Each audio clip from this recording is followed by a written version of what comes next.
you just need one of these tiny little lights. This is a classic Dedolight to be able to beautifully light faces, including a front light and a back light from one source.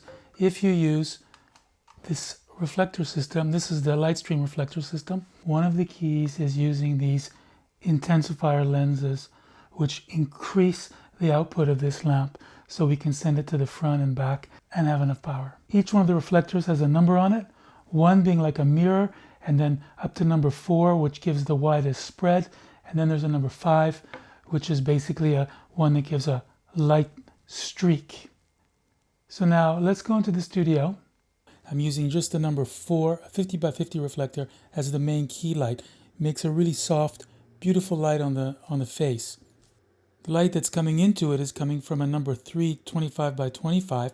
That makes sure that the light touching the number 4 reflector is wide enough to create that soft beam.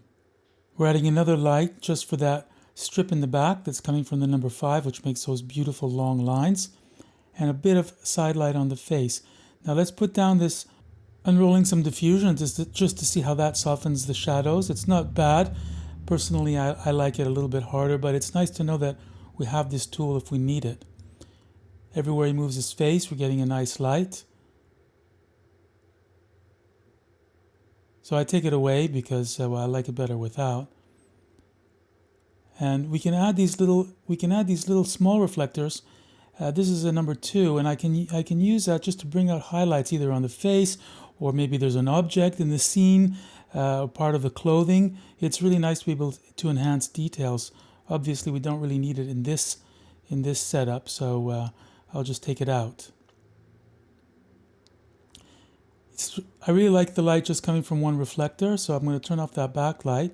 And what's great is having the light and the reflector on the same stand, I can just move it around and see right away what I'm getting. Now let's do it with somebody sitting down. We have the same light. We can adjust the back just to get the hair light exactly where we want it, or maybe we want it on the shoulder, higher, lower. It's super easy to do that just by moving a little, one little reflector.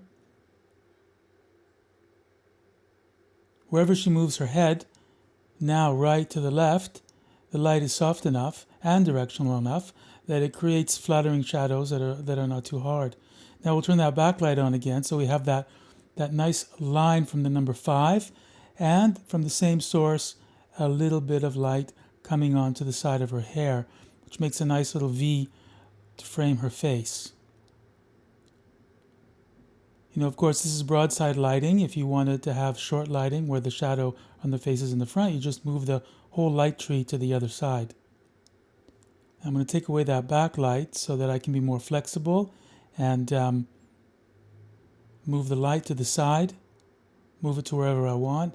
On the side, I'm having more shadow. I can do something that's a little bit more moody, but it looks really nice still. And then again, like the other, I can just move that whole stand, see what I'm getting. Now I want to try it with some diffusion again, like I did the last time. Similar results. The shadows are lessened. It's very flattering as well, but I prefer the other light. I prefer the light that's a little bit stronger, but a lot of people will prefer this. So it's nice to know that you can do it, and you can do it so quickly as well. I love just keeping things rolled up on the top. This is a super fast, easy, beautiful light that does not take a lot of space. So by using small lights and reflectors, you can create flattering light on faces, even just using one light.